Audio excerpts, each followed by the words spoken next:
I haven't sat in this room for a while actually. You know, you can look at the calendar and that is from February. I can't even turn the calendar over. Daniel had gone out the night before with his friends. I gave him some money to get some pizza. I didn't see him then until the next morning because he'd stayed over at his friend's house. He came home about 8:30 in the morning, and he came in and he had his breakfast like he normally would, and you know, he chatted to me for a bit and then he went upstairs to have a bath. You know, we had a conversation that he could revise if he wanted to, but he had to take breaks. So I went upstairs to see how he was. If he wanted a drink, I asked him if he was alright, he said yeah, and I went downstairs. I told him, you know, I was going to make Sunday dinner, and I started making Sunday dinner, and then about 20 minutes later I heard a noise and I went upstairs and I discovered that he took his own life.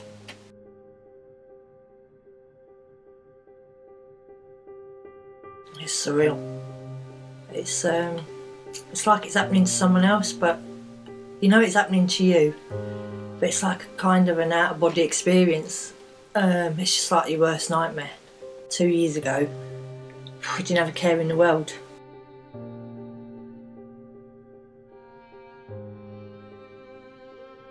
The pressures of GCSEs had got to him, and there was no need. And he could resit them, or reset them. You know, there's just no need to get so stressed about it. Imagine someone taking your heart out, stamping on it a million times, and then, you know, that's what it's like.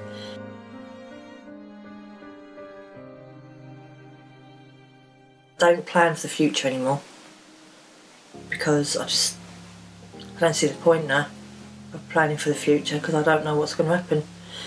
You know what I mean? Like, you don't ever think that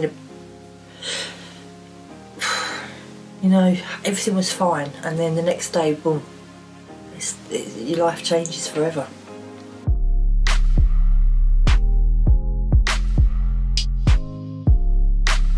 It was a joker. Yeah. Full character.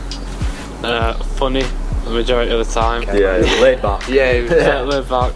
You could tell he was in room when he was there. Yeah. He had a presence. He wasn't a quiet one, were he?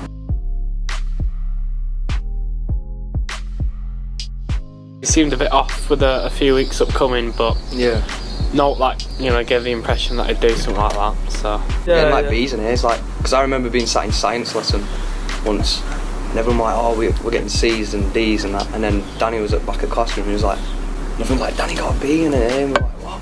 Yeah, he was proper bright. He smashing all his lessons. Yeah, you could tell he was really putting the work in.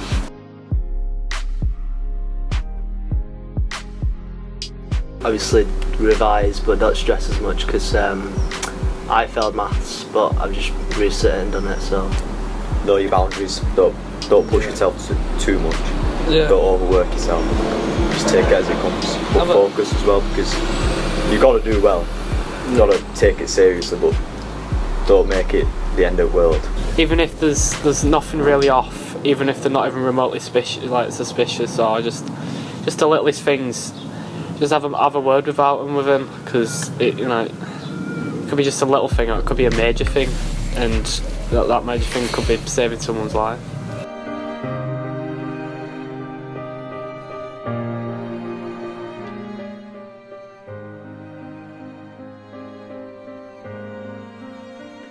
So I've got parents that are worried for their children.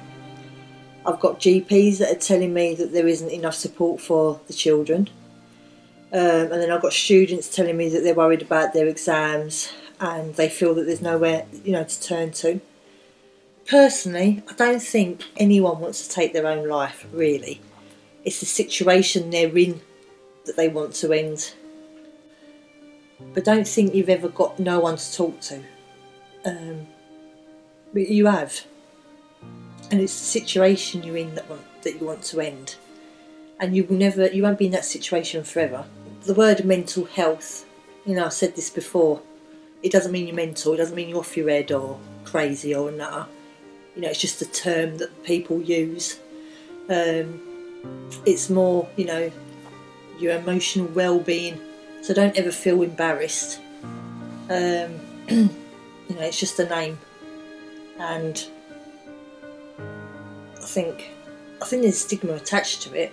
But break the stigma. Don't never be ashamed of it. You know, I suffer with anxiety now, which means I've got a mental health problem. I'm not ashamed of it. I'll gladly tell everyone. You know, never ever be ashamed.